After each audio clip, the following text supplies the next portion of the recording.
Okay, so let's get started. Hey guys, this is Rahul, your host for today, and welcome to this new segment we've started. It's called Tech Talks.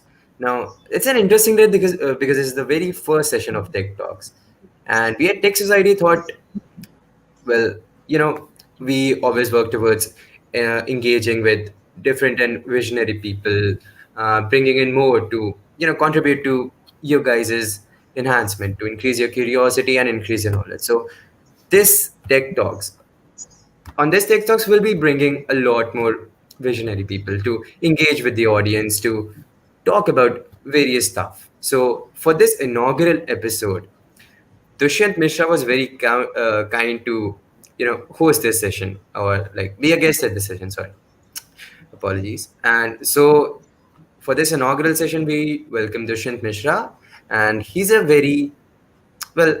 He says he's a very humorous guy, and he likes to engage with a lot of young, inspiring minds. So, Dushyant sir, welcome, and Thank you, yeah, Rahul.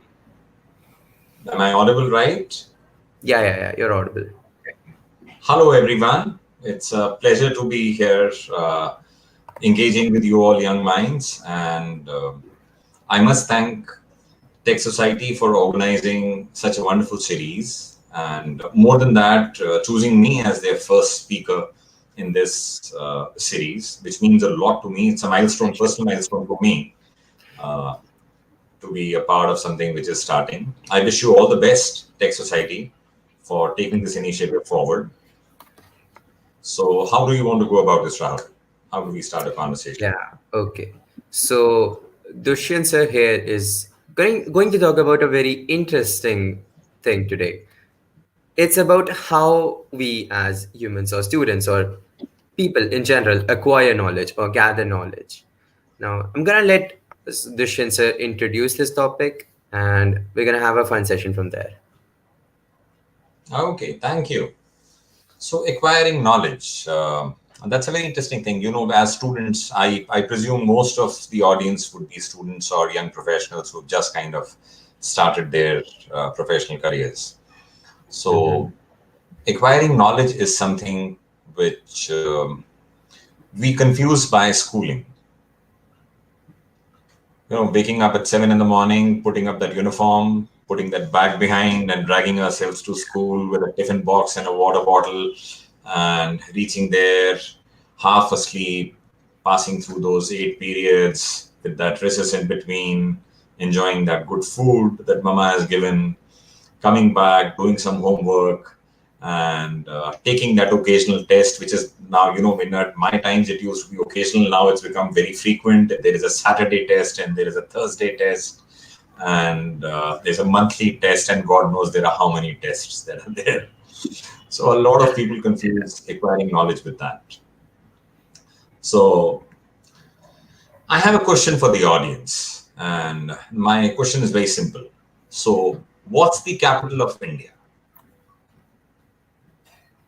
I will see the responses in chat, I think. I'll repeat my question. What's the capital of India? Yeah, I must say that's a fairly difficult question. Let's see what answers do we get in comments.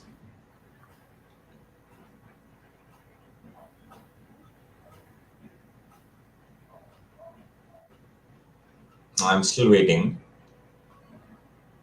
Yeah, there's a slight delay in the stream, and No, which is fine. I'm waiting. No, the answers are still not right. No. So, Yugam, Garima, Saurav. I told you. What's the capital of India? New Delhi. That was the first one. Lovely. Fantastic. Cool. Okay, thank you so much. Now another one. What's the capital of Australia? Little, little more tough. yeah, So a lot of people found India to be tough. They didn't get it right, and I'm sure they are like, oh my God, my teacher should not get to know of this, nor should my parents get to know of this. And I hope they are not watching this with their parents.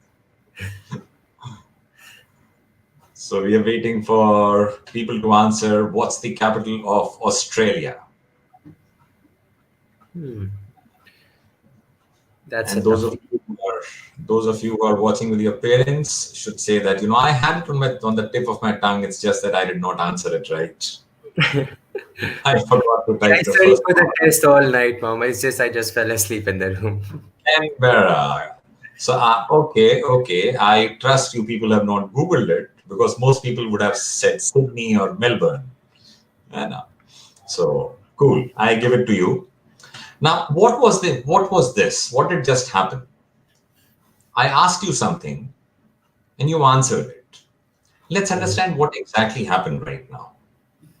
So long ago, somewhere, if you've not Googled this, long ago, somewhere, you had read, you were taught the capital of India. You were shown the map in the class 5th geography. Probably you were told the capital of India in class 3rd and the capital of Australia in class 6th when you studied the geography of Australia. And that's where it got planted in your head somewhere. You retained that knowledge. It was there. And today, when suddenly Dushyant Mishra appeared out of nowhere on the screen and said that, what's the capital of Australia? You went scavenging in your brain, trying to search for it. Where is it? Where is it? Where is it? And from that one compartment, you tried to bring it out. And you, if you could, you brought it out and said that it is Canberra. Some people would have answered as Sydney. Others would have, probably answered as that it as Melbourne. Just the way people answered Delhi is the capital of India, and they forgot the new before that. This happens. So this process of putting knowledge in our head and bringing it out when it is required is called retention and recall. So you read something, you see something, you do something. There are various ways of acquiring knowledge. You watch something. Right now, in the interaction that we are having, we are acquiring knowledge. So you acquire this knowledge, you put it in your head, it stays there. If you use it frequently, it stays at the top layer and it keeps coming out very often. So if I ask you that which city do you live in, Rahul, if I ask you which colony do you live in? I live in a DDA colony. TDA colony. So that's a very quick answer because he uses that often. Because whenever he takes a rickshaw, whenever he takes an auto, whenever he writes his address on any form, he says that. But if I ask what's the capital of Switzerland, now that would be Oh, difficult. I don't know. Yeah, Yeah. I know. That'll be difficult. Because then you will have to go search. It's there in your head, but you'll have to go search somewhere and find it out, dig it out, from there where it is. So this is called retention and recall. I'll repeat that. Retention means storing it in the head. It's like storing in a hard disk. And recall means bringing it out when you need it. This process of education was designed for a purpose. And the purpose was when the Industrial Revolution started, people were required to work with machines. So before that, how was education? Let's imagine the world 300 years ago, 200 years ago, before the Industrial Revolution, which was in 1850s or so. So people would go to, we had gurukuls, and in the Western world, they had philosophers where you would go and sit with them. You would have chats with them. You would discuss the stars. You would discuss the sea. You would discuss why the water rises, why the water goes down. You would discuss all these things. You would observe, you would discuss, and you would try and find a reasoning for that. And that's how science as a subject evolved. But interestingly, science as a subject did not exist. The name science or a scientist did not exist till about 200 years ago. The word was, so Newton was not a scientist. We all say that they were scientists. No, Newton was a mathematician. And most of the people before Newton were called philosophers. Kepler was a philosopher. Ah, Archimedes was a philosopher. Pythagoras was a philosopher. So it's the industry when it came, which made it possible for humans, or made it mandatory for humans to work with machines. Then they needed humans which were very similar, because machines were very similar. hmm. So what they started doing was they started putting these little kids into schools and they started making them wear uniforms. So they look all the same. That white shirt, gray trousers or gray shorts, and a lovely navy blue tie, and there is a belt, and the hair have to be in a certain way. If you're a girl, you can't, leave them open. You need to either have two plaits or you need to have them short, Yeah. and everything had to be same. And children would just put their bags. We all have done that. And we would go to school. They would come and check our shoes. The shoes are polished or not. Your nails are trimmed or not, and so on. So they basically prepared us in our grooming and in our behaviors for something called office from as early as a class first. And they started giving us instructions. This is the table of 2. This is the table of 4. This is the table of 7. This is what science is. This is what physics is. This is what history is. And they started giving us instructions. And they started testing us on those instructions, that do we remember them or not. Because they wanted us to work in factories where we would be given instructions and we would have to reproduce them. We would have to work with the machine.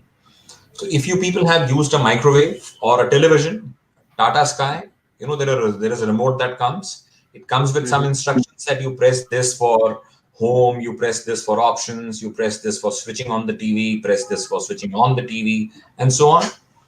Now you do that intuitively because you've once read it, you don't really have to struggle with it. If you buy a new phone and if you move from Android to Apple, God bless you, you're going to struggle for the first few days. Yeah. Or vice versa. If you move from Apple to Android, which also happens sometimes, again, you'll have to struggle for some time. You'll have to refer to some manuals because, there is this practice. You're working with a machine and the machine wants you to behave in a certain way. So friends, this process of retention and recall got perfected over the last 150 years or so. And if you ask me, we all are victims of this. So all what we've done is that in our 12 years of schooling and then 3 years of college and maybe 2 years of PG, or if you're doing engineering, 4 years of college, whatever course you're pursuing, undergrad and then postgrad, you've actually acquired knowledge by just storing it in your head and reproducing it when it is required.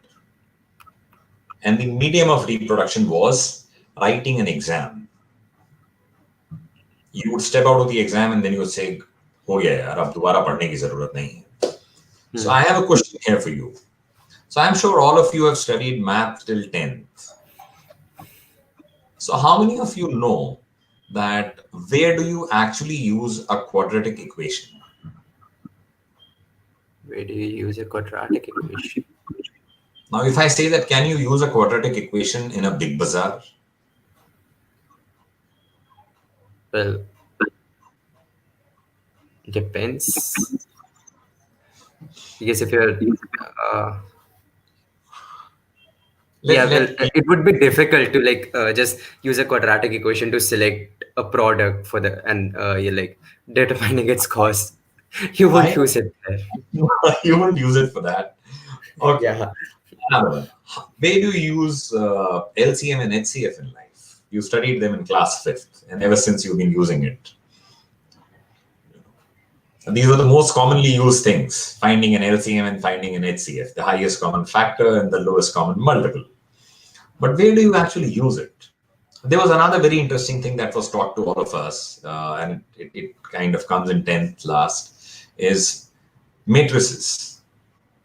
You remember those signs and there were numbers written in a grid and you had to add 2 matrices, you had to multiply 2 matrices, transpose them, and all of us considered very easy कि matrices तो एक chapter है जो आता है हमको अच्छे से and we'll do it nicely.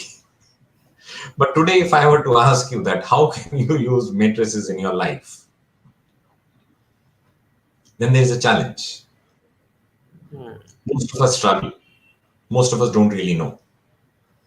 So it's like having something with you which you don't know how to use, when to use. So imagine it's like having a medicine with you and somebody falls ill. You have a solution, you have a cure, but you don't know how to use it because you don't know when to use it. How painful is that? Isn't that? And the same is for history, same is for geography, same is for weather, same is for a lot of other things. So, this retention and recall way of acquiring knowledge is what we have been a victim of. I'll stop here talking about retention and recall. I will introduce you something else now, a word that we've always been using, and that word is learning. And what if I tell you that learning is different from retention and recall? Will you agree to that? Rahul, what do you say? Learning being different from retention and recall. Hmm. Well, you could say learning is the is that upper layer which you constantly remember, or which is ingrained in you, or which you constantly use. Okay, that's a good try. Let's hear from some other people. That, are there any other people answering? Let's just see if somebody wants to say that. How is learning different from retention and recall? Okay. No, because it is, and but we've been, we just use it the way it is told to us that learn this poem, learn this chapter, learn this formula, learn this table. That's how learn is used in your lives. But that's not actually what learn means. So I'm still waiting to see some chat responses there. Learning is long term. Okay, Varsha. Uh, that's a good try, I would say. No marks for that. Are we giving any goodies? Are there any chocolates that will appear out of the computer? Hmm? Rahul? Let's see. Will Well, I any? could just uh, like move my hand forward, and if it appears from their screen, I can shake their hand. So that would be a Lovely. pretty good gift for them. Understanding something and applying it. Neha Kirtana. That's a lovely answer. Thank you so much. Thank you so much. Okay, Vipul, I'll repeat the question. The question was, oh, you've got a master behind you. Rare card nowadays. So the question was, how is learning different from retention and recall? And I just saw somebody answered it, and they said that. Here is some information for differentiate between kinetic energy and potential energy. Oh my God. Google kind of Okay. just started, despite my phone being on silent. Sounds like Google wanted to answer that question. Google wanted to answer that question. So, learning is understanding and applying. It's different from retention and recall. If you can understand something and if you can apply it. So, if I ask you a question, you've seen situations at home where a bangle gets stuck in the hand, चूड़ी फंस जाती है हाथ में या फंस जाती है उंगली में किसी के घर पे. How do you take it out? You twist it around. Yeah, but it's You not coming struggle out. with it. Yeah, you struggle, but how do you Yeah. actually bring it out? You use oil or a moisturizer, Okay, you are close. Very good. What else can you use? lubricant, basically. Lubricate. No, lubricate is not the right answer. It's very close, but there's something else. Soap. Lovely. Somebody answered soap, Okay. and soap is the answer. So what does soap do? Soap actually reduces the surface tension. And when it reduces the surface tension, the sweat that is there on your hand, it kind of goes away. And then it becomes easier for the chudi or the ring to come out of your finger. Now, In this my is defense, learning. I don't wear chudi or a ring, so So, which is fine. Which is fine. I can tell you, yeah. other examples. But I'm sure your mom would have called you, Rahul, sometimes when there is a steel box which is not opening. Mm-hmm. So, what do? You've tried all your strength, all your might, and it doesn't open. So, what do you do now? Use a Or there are hammer two and glasses, there are pound. two glasses which have gotten stuck. It happens all the time at home. There are two jars which have gotten stuck into each other, two vessels which have gotten stuck into each other, two steel vessels. How do you take them Mm-hmm. out? How do you separate them? Well, I would say use a lubricant because that makes the most sense to me. It doesn't really come out of. If there are two steel glasses which are stuck, a lubricant is not going to help. So if you ask your nani or dadi, they will tell you the answer. They would have not studied the physics, but they would still have the answer. Use a spoon, no. So the trick is that you heat. You heat Oh, the outside vessel. It expands, and when it expands, you pull the other one out quickly. okay. That makes Mom would have sense. done this at home. All mothers know this. कि अगर बर्तन फंस गया है, so all you do is you heat the outer one, it'll expand. The moment it expands, you pull the inner one out. It'll give you a few seconds because everything gets heated fast. तो अंदर वाला भी गर्म हो गया तो वो भी उतना ही बड़ा हो जाएगा. Mm-hmm. Okay. So this is learning. This is learning and application, my friends. Okay. Now I have a question for you. So would you want to operate at the level of retention and recall, or would you want to operate at the level of learning in life? I guess learning would be much better. Learning would be much better Yeah, because retention and definitely. recall would only help you, recall information when somebody asks you. And if nobody asks you, then that information is lying, useless. It's like having an encyclopedia out there in your library at home, which is not being used. So that's retention and recall, that you've got an entire Encyclopedia Britannica, or you've got all the information on Google today. You don't even need an Encyclopedia Britannica. But Mm-hmm. you really can't use it because nobody is asking for it. But learning is when you can actually apply, when you start using that piece of information that is there with you. So how is learning different from retention and recall? What is that key difference?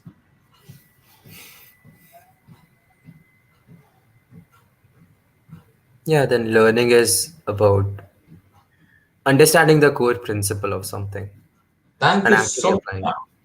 it. Thank you so much. So, understanding is the keyword between retention and recall and learning. Now, may I ask some of you to type the table of two in the chat in words, not in numbers? That's tedious. Let's see if people can. I repeat, I want you to type the table of two in words, not numbers. So, I don't want you to write 2 cross 2. No, it has to be TWO. That's how you have to type it. And don't Google. Please don't Google. So, what? Thank you, Varsha. Thank you. Now, can everybody see what Varsha has typed? Two ones are two. How do you actually say it, Rahul?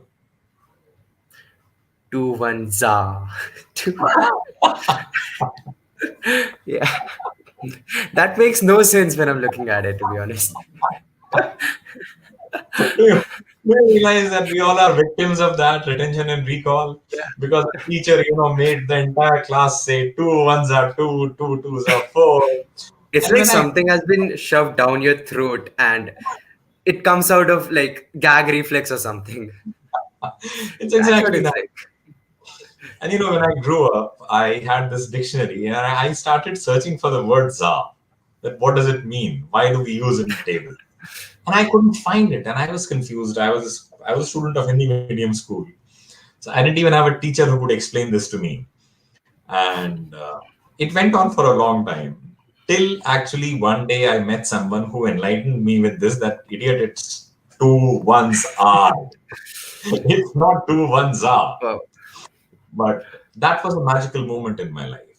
That was a magical moment because that day I realized that rote memorization does not help. Yeah.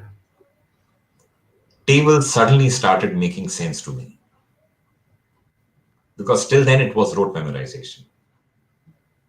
Till then it was, 17 twos is 34. You either know it or you don't know it. But now, when I understand how to write it, 17 twos are, then I know that I have to count to 17 times. So even if I don't know the table, I can at least attempt it and I can find it out and I can say it's 34. Yeah. So understanding is helping. Now I can create the table of 37. I can Yeah. create the You just. table of 137. Hmm. Is it making sense or not? Even if Yeah. I I hope don't it's know, making sense for the audience. I'm sure it is. Let's check with them. Is it making sense or not? Nidhi is laughing. And Nidhi actually wrote one ja. Okay, lovely. Don't worry, Nidhi. Most of us do that. You know, the Yeah. best of English medium schools. That's what children say. So, It's thank you very so much. bizarre, to be honest. Like, actually looking back for like 12 years in a row, we were just repeating two ones are two and not actually understanding its R two and the basic concept behind it. Yes. So that's learning. I know. Thank you so much, Rahul, for this. Now we'll move to our next level. So, so we move from retention and recall to understanding. And in understanding, I would want to highlight one point, and that point is that Einstein said this famously, very famously. So I have some very, people who are my heroes in life. While I don't understand what most of Einstein did, but I do know some of the things that he said, and they made a lot of sense to me. So one of the things that he said, which comes in very handy for me, and I'll share it with you, is that if you can't explain it to a 6-year-old, you don't understand it yourself. Mm-hmm. So I've got two daughters at home, and they keep asking me all kinds of questions. And the challenge for me is that I should be able to explain it to them. So they may ask me what's happening in the Lok Sabha elections. What is this election about? Now I have to break the Lok Sabha election to a level where a 9-year-old can understand what does this election mean. Then next they see that there is this ward member election happening and somebody coming and knocking on our door and saying that mujhe vote dijiyega. And they ask, Dad, you said there is this Lok Sabha election, Modi has become the prime minister. But who's this lady who's come asking for votes? What elections are these? Then I have to explain them the concept of ward. Now, the ward does not physically exist.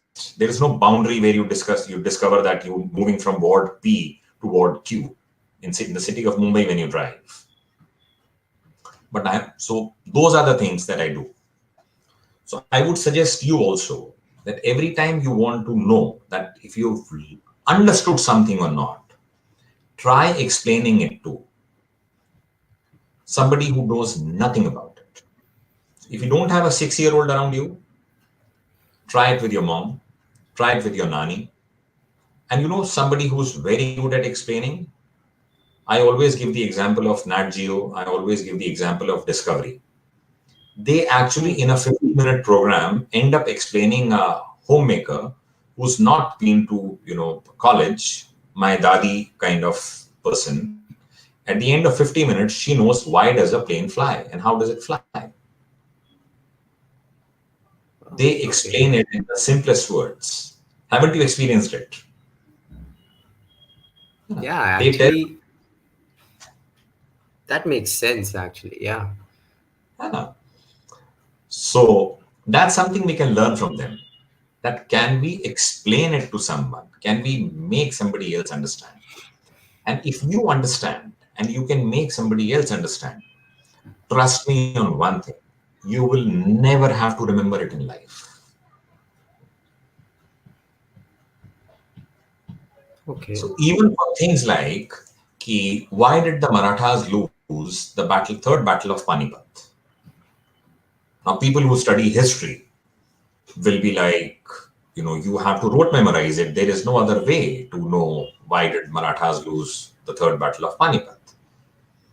But if you actually get down to the basics and you understand the socio-political scenario, then you understand what were the strengths and weaknesses of both the sides. You analyze them and you write it down saying that this is the reason why they actually lost. And you can break it into 4 parts. So one is an economic reason, one is a reason of number of might that they had, the number of people they had. Third is a reason of, did they have enough supplies or not? Did they have enough food to take care of their soldiers or not? And fourth is the leadership was good enough or not. Then you have your answers. And this is what they expect in a question paper when they ask you. But what we do, if we sit down and we open that book and we say, okay, point one is leadership, point two is food shortage, point three is they didn't have enough weapons, point four is this, and we keep saying that in our mind repeatedly. Then we reach the exam. And what happens there? यार वो तीसरा वाला point ध्यान नहीं आ रहा. Yeah, because we try to just just retain the jargon which is written down in books, or which is shoved down our throat, basically. वो लिखा हुआ है. I know that it's written there on the top of the page, but वो क्या था? What was it? I don't remember it because I can't recall it. क्योंकि समझा नहीं था. Are you with me on this, Rahul? Yeah, Is the yeah, audience with me on definitely. this? I mean, yeah, definitely. Studying jargon is actually just jargon, Thank unless you. you actually understand what is happening there. Wonderful. Thank you. Thank you. Okay. So now we'll move to the next level. So we've understood what Einstein said, and he said that if you can't explain it to a 6-year-old, you don't understand it yourself. So always try it on a 6-year-old. There are enough around in the colony, trust me. And if you can't make it interesting for them, then you can never make it interesting for your examiner. You will write, answers which are very boring, and nobody is interested in reading boring answers. Okay? Though I don't know if I should be changing 6-year-olds around and explaining stuff to them. That doesn't really. They will come to you if you tell them nice stories. I have 6-year-olds chasing me because they believe that Okay. I tell interesting stories. So they come and ask me, how does a plane fly? How does this Mhm. happen? Now I explain them the Bernoulli's theorem. But Okay. yes, I explain them the Bernoulli's theorem, but without telling them the Bernoulli's theorem.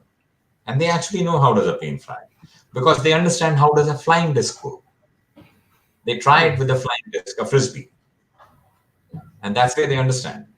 So 6-year-olds are smart. It's just that we don't think them to be smart.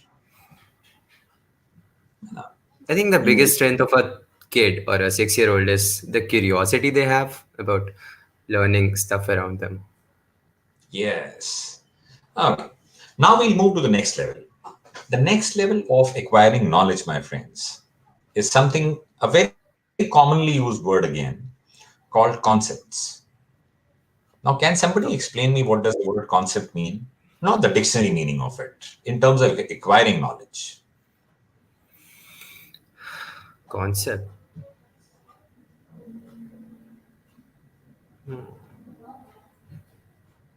Kaushik, are you trying to answer?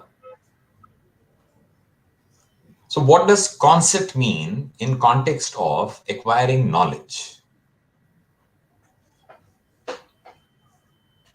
Right now, you're just breaking down our, pre-built barriers which we had about jargon. We kind of just wrote, learned about stuff.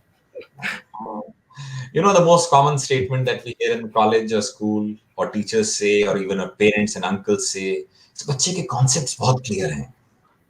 Hmm. Her concepts are very clear. The logic behind. That's the understanding. That's close. An ideology, somebody says. Okay. Let's hear some more answers. We've got wonderful people and they're trying, which is good. It's So what interesting does because the concept of a concept is clear in many people's head, but they can't explain the concept of a concept. basics are key points? Then what are fundamentals, Samarth? If concepts are basics or key points, then what are fundamentals? We just use jargon, we use these words very often, we use them every day without even realizing what they actually mean. Idea, Barsha says. Okay. So I'll answer what concepts are. So concepts essentially are when you pick up one thing from one subject and apply it to another subject, that's when you are using a concept. I'll repeat this. When you pick up something from one subject, one topic, and deploy it into another topic, completely not related, that's when you are applying concepts. So, to give you an example, so recently I was watching this, during the lockdown, we've all been watching a lot of screen, and there's this wonderful series called Boston Legal. So in that, so it's about lawyers. So there's a person who walks into one of the law firms and says that I want to sue the government of USA, and they say why? Because I'm from Sudan. I'm a national of American national now. I've taken American citizenship, but my family is back there in Sudan. All of them, my cousins, first cousins, and entire extended family. And there is a civil war going on, and a lot of people are dying there. So I want the American government to help them, and because they're not helping them, I want to sue them. So these lawyers, they say, sir, what has American government to do with our civil war in Sudan, and why should American government help them? But one of the lawyers actually picked it up and said that we'll take this case up, we'll sue the government. And then he goes on to say that we'll use a concept. So the concept is that there is a law in America which states that if you see an accident and you're driving on the road, if you don't stop, you're not guilty. But if you stop and check on the person and then you don't help, then you are guilty. So I'll repeat this. God forbid, if you're driving in US and somebody sees an accident and they don't stop, they just drive by, they are not guilty. But if they stop and check on the person and then don't help and drive by, then they are guilty. Guess why? So while you ponder on this, I'll answer. The reason is by stopping and getting off your car, you've actually told a lot of other people who are passing by that you are going to help this person. So if there was another person who was willing to help, would not stop now. But you saw the person and did not help and get into your car and you drive away. You've actually deprived that person of help, which was available otherwise. Are you understanding this? Now let's Yeah. pick this concept up from this law and take it to the condition in Sudan. So this lawyer then built the case and said that Okay. the American government was all the way helping Sudan. It was providing food, it was providing other things, other amenities, medicines, and whatnot. Now, when there is a civil war, the entire world, the other 200 countries know that America has been helping Sudan. So, if there is a civil war and there is unrest there, America is the country, USA is the country which will go and help them because it has been doing all this while. Now, because USA is not doing it, no other country is doing it because they are trusting US to do it. Are you with me on this? Okay. Mhm. Now I'll share another Okay. example. So talking of Einstein, Einstein had given the theory of relativity, and in the theory of relativity, he explained this was given in 1905, and it was understood somewhere in 1917. In the theory of relativity, you don't really have to understand the theory of relativity, but he just gave one sentence there, which basically meant that the universe is expanding. The heavenly bodies, which are celestial bodies, are going apart from each other. So the sun is going away from the rest of the galaxy, and the entire galaxy is expanding, and Earth is also going away from sun, and so on. So that's a part of theory of relativity. Now this went on for a very long time. People understood it. It just went on. And there was this brilliant child at the age of 21 in the University of Oxford, Cambridge, if I'm not wrong, Cambridge it was. He took this as a concept. He said that if Einstein said that the universe is expanding, if I reverse everything, what will happen? If I keep going back in time, what will happen? Okay. So if you and I are going apart, if we go back in time, if we rewind everything, everything will actually come back close. Yeah. They'll come close and become one. So initially, he said that everything was one. And there was this famous thing which you all people watch, which is called the Big Bang Theory. You know that famous serial? So he gave Yeah. the concept and he said that the universe actually started with a big bang. There was a big bang which happened and things are just going apart. And they continue to go apart today. So he used that concept that Einstein gave to come up with a new theory, which was called the Big Bang Theory. And this person was Stephen Hawking. Huh. Go figure, right? So is that a very interesting Yeah. way of understanding things now? When you pick them up from one place and deploy them in another? I'll Yeah, give one more that's example from very this, interesting. and then we'll take questions from people. So another example of concepts is so I'll make it simple as possible. Uh, Physics. We've all studied physics. Our heart is a pump. It pumps and it Okay. pumps a lot of blood. So if somebody Okay. goes through a lot of blood loss and their heart is weak, so what they do in case of blood loss, if somebody is, God forbid, had an accident, they infuse blood, they transfuse blood to them so that the blood can be recovered, as in, the body can have back the blood and the oxygen supply can be resumed. Now, what happens is when a person has had a blood loss, a lot of blood loss, their heart becomes weak and the heart can't pump because it is not getting enough oxygen. If you put in a lot of blood again, the heart will have to work harder, which it is not capable of. And before the blood starts carrying more oxygen to the heart, the heart will collapse and the person might die of a cardiac arrest. This is a very common mistake, pardon me for saying this, that happens in the medical world for accident Okay. victims. So what they do, it is now discovered, now it is known. Earlier it was not, 25 years ago it was not, so common. What they do is they extract the red blood cells from the blood, which is only this much quantity, and they inject that into the person who's been, traumatized. And this person, now the oxygen carrying capacity of the blood has increased without increasing the volume. So the heart doesn't really have to work harder now because the volume of blood is not increased. The normal infusion of blood is about 350 ml, but you only infuse 50 ml. Are you with me on this?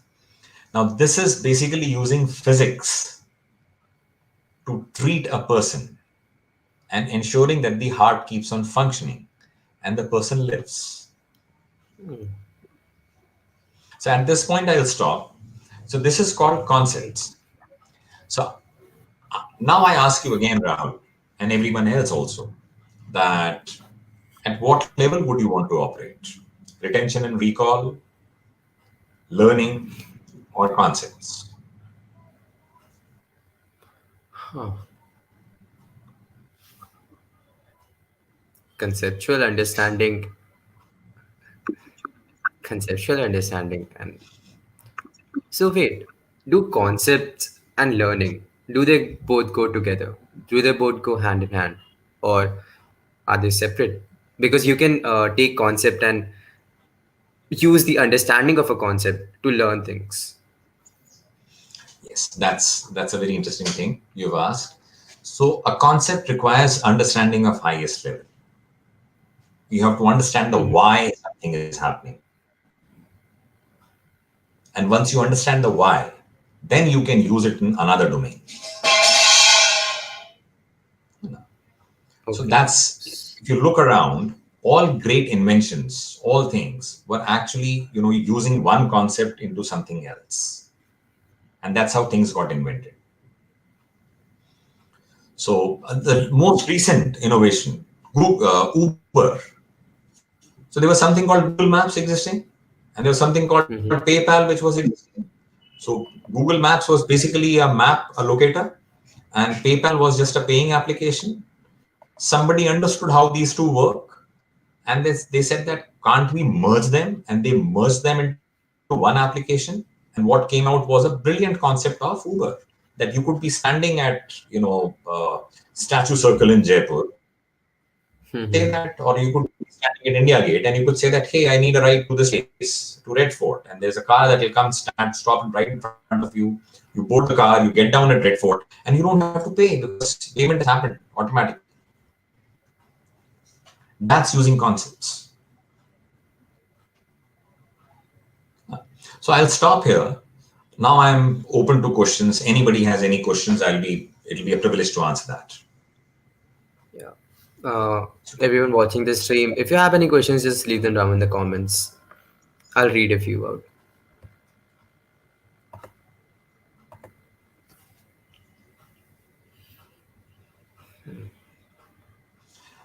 And I also hope that people revisit the whole idea of acquiring knowledge now. So they just don't read and rote memorize things. They try and understand and they try and use it across. And interestingly, archaeology, part of history. So historians go on to become archaeologists. Uses a lot of physics, biology, and chemistry Mm-hmm. concepts from these subjects. So archaeologists know a lot of biology, they know a lot of chemistry, and they know a lot of physics, which a history student would have said that कि यार अपन ने तो history छोड़ दी है, science बेकार लगती थी, physics, chemistry, math तो बहुत ही boring लगती थी, इसलिए छोड़ दी हमने. I don't want to do it. But then you go back and you realize that you have to do it all over again. How do we choose what is beneficial for us in this ocean of data? That's a difficult one. So that's like going to a buffet. You've been to a wedding, I'm a sure everyone has.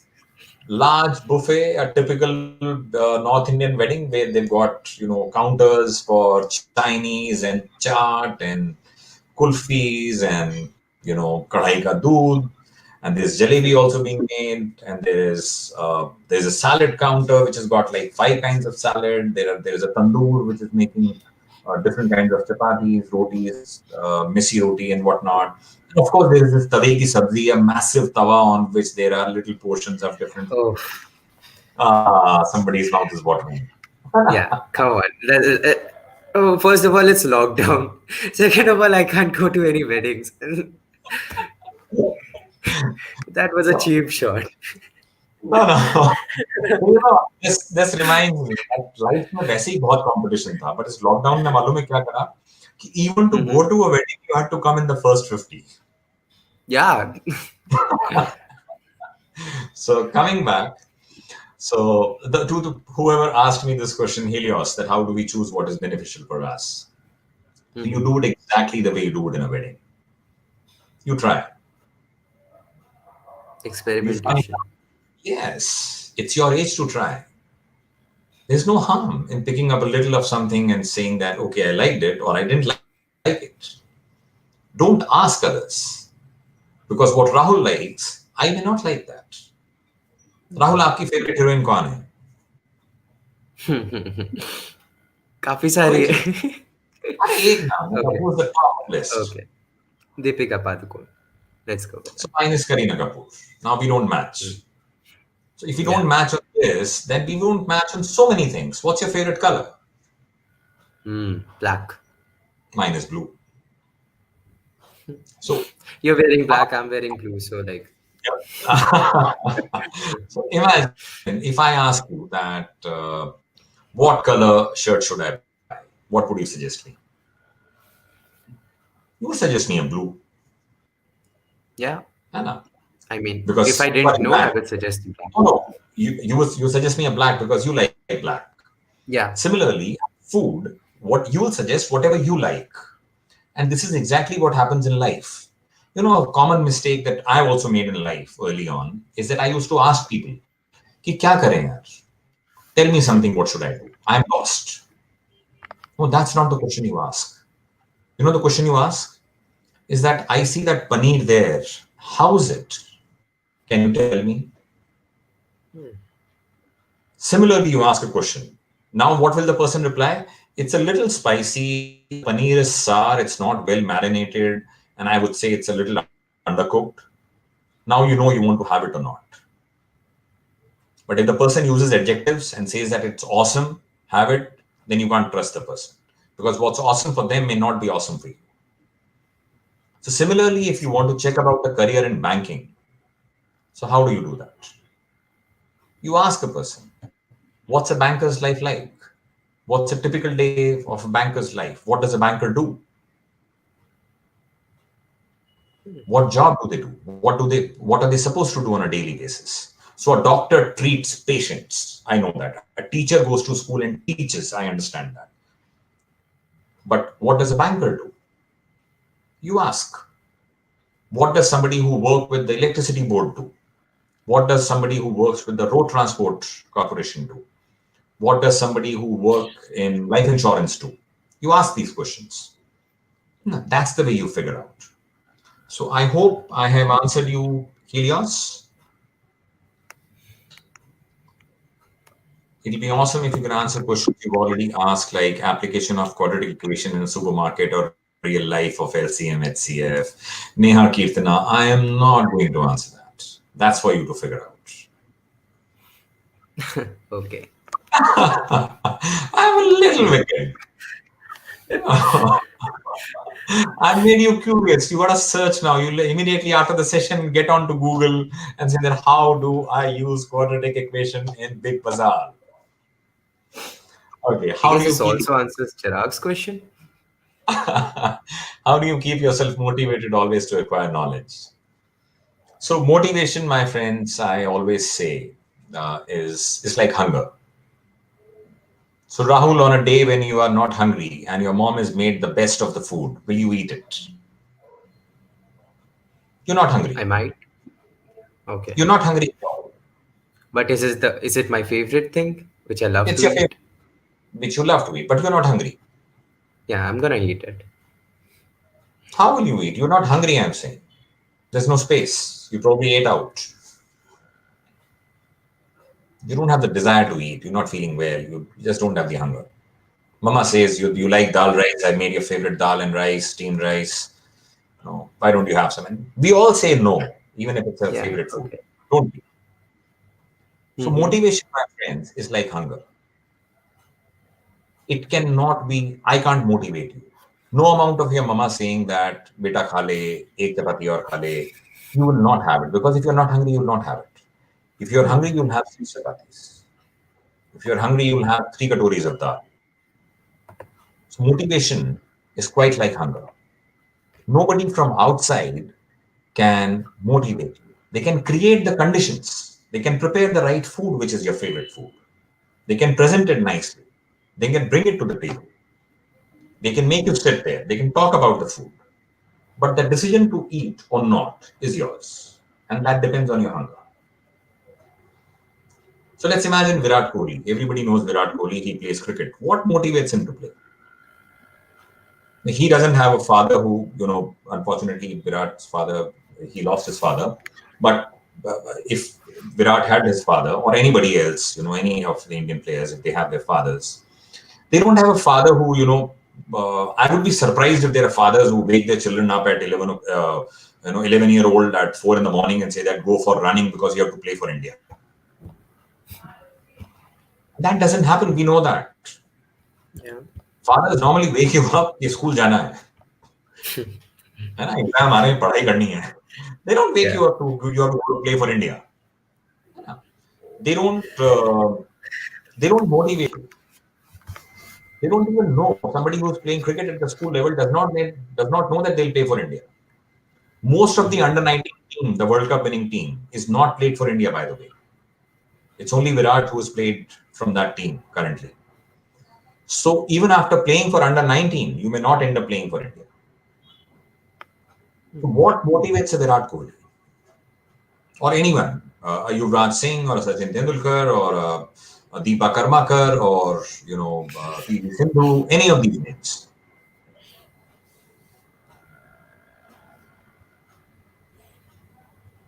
They have the So hunger to do. yeah. They are hungry for it. कोई डंडा लेके उनके पीछे नहीं पड़ता है कि तुम्हें दौड़ना है, तुम्हें बैडमिंटन खेलना है, कोई डंडा लेके नहीं पीछे पड़ता उनके. Mhm. So my answer to the gentleman who asked that how do we get motivation? No, there is no pill for that. There is no injection for that. It's your own hunger.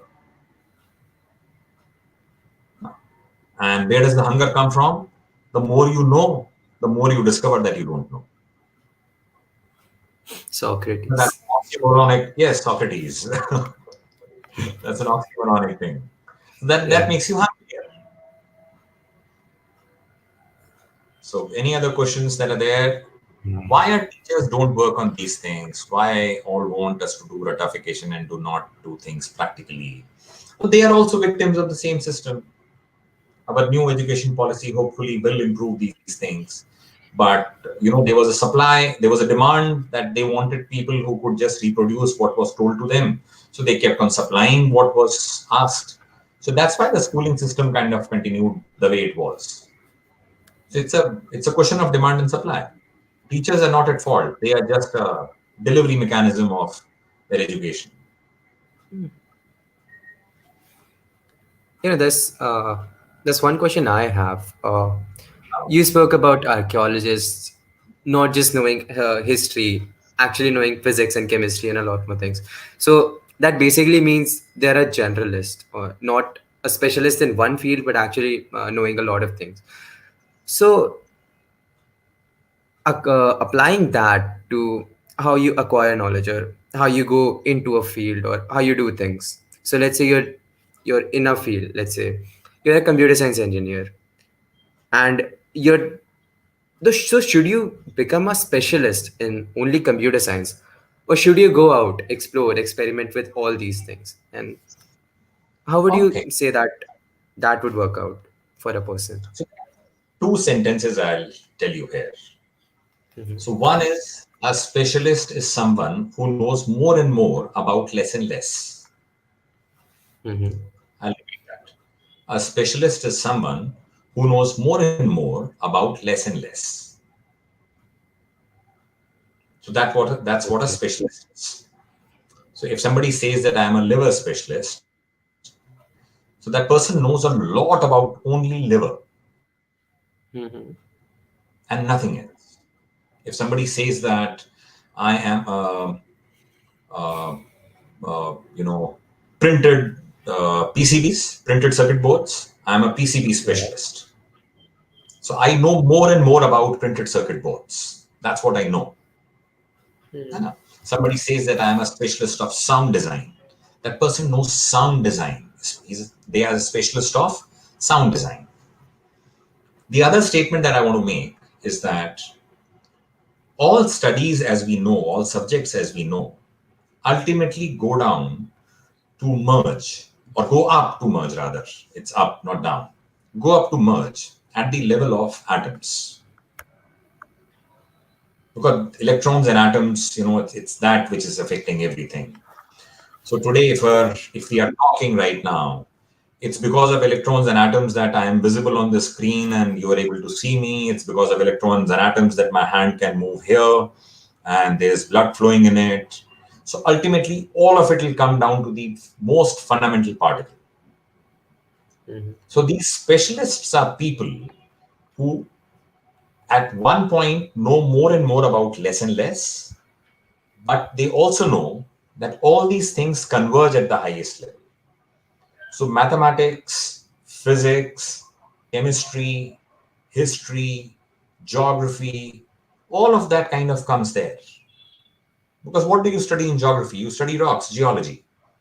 What do you, geology is again, matter, the Mm-hmm. chemistry of what it is made of, physics, the Oh, density of rocks. rocks.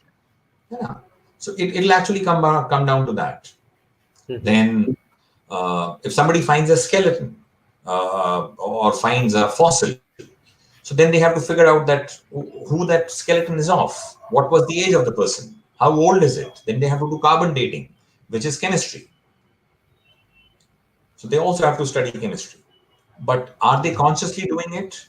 No. It becomes a part of their lives. So I was with a friend recently getting a scan done for her. She had some pain in the hand, and we were talking.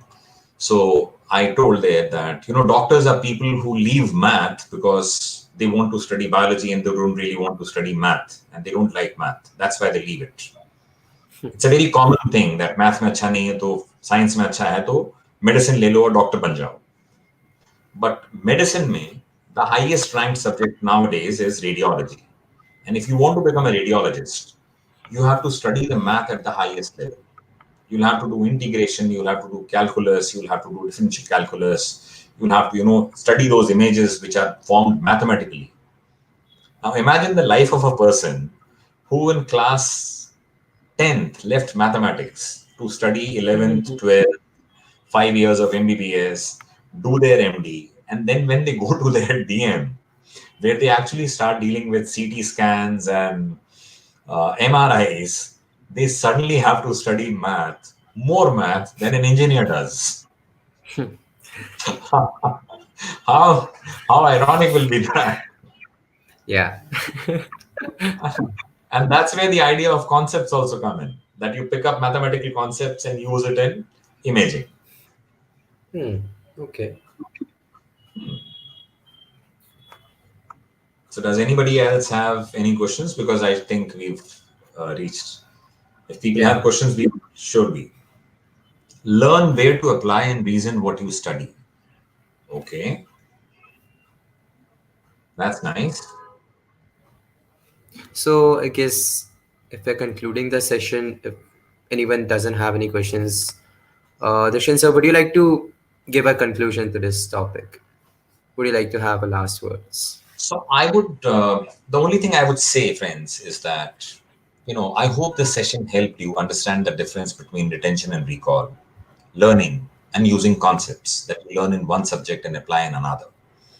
If you start doing this, trust me, you will, one, never have to remember things because what you've understood, you can never forget that. Second, when you don't forget, you'll score well. Life becomes easier. Third, when you've understood and you've started using them as concepts, you will start coming out with solutions. So, it's the buzzword nowadays, finding problems and finding a solution for that. That's what people say that startups are about. So, if you see a lot of startups, they're about this. So, for example, Spotify has become very popular with youth nowadays for music. So what Yeah. does Spotify do? It actually streams music, but it also the algorithm figures out that what kind of music do you like? And it picks up the beats and it finds out what music suits that, rhythm and the beat. And it starts suggesting you similar songs. And you actually end up liking songs that Spotify predicts or suggests you. That's using a concept of music. कि इसको कौन सी rhythm पसंद आ रही है, इसको कौन सी beats पसंद आ रही हैं. And they start using it to predict and you start liking it. That's why more and more people are in love with Spotify. So start doing this. Move away from retention and recall. Don't blame your teachers. They are a part of a system. You're not going to change the system, but you can change yourself. So focus on yourself. Move to learning. Start understanding things. Start explaining things to people who don't know it. That's where you test your learning. The best way to learn is to teach. You don't really have to teach it. You can explain it to somebody, even it could be a classmate. कि यार चल मेरे साथ बैठ and I studied this last night and I want to explain it to you. If I can explain it to you, then I have understood it myself. And that's a good way of testing your knowledge. Yeah. And the last thing, start using concepts. Start finding opportunities. Where can I use something that I studied in history? In civics, where can I use something that I studied in civics in my class when I am engaged with people? Where can I use psychology that I study in my graduation into dealing with people. How can I use that? I start using that. That's what I would say. Thank you so Okay. much, Rahul, for hosting me. It was a pleasure, and thank you so much for coming to our session. Thank you. Like this was a great session, honestly. Like you broke down so many barriers we had created, and just explained a lot of stuff people did not actually know. Thank you so much for coming here and telling us about this.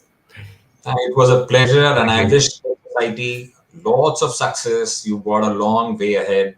I'm sure you get much better people over the next sessions, and I would love to join some and would love to be an audience and learn from them because I'm also equally hungry.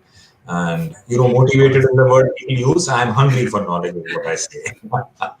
So do keep me in the loop. Thank you so much. Wishing you all the best. Take good care of yourself. These are difficult times. Stay safe. Stay healthy, people. Okay. You too. Thank you so much. Uh,